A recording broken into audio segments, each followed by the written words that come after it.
Hey guys, in this video I will show you how to connect WordPress to Flodesk for easy integration. Alright, let's begin. First, go to the Zapier website. If you don't already have an account, create one or log in with your existing credentials. Once you're logged in, create a new Zap. This is where you set up the workflow. For the trigger app, select WordPress.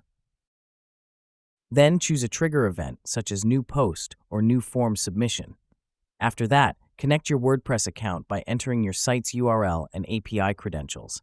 This lets Zapier detect activity on your site. Next, choose the Action app, which is Flodesk. Search for Flodesk in the list and select it. Pick an action like Add Subscriber.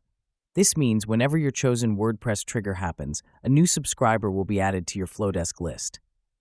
Log into your Flodesk account to authorize the connection. Then map your WordPress data fields like name and email to the correct fields in Flodesk. Finally, run a quick test to make sure the Zap works, then click Publish. So that's basically how you can connect WordPress to Flodesk for easy integration. That's it for this video. Thanks.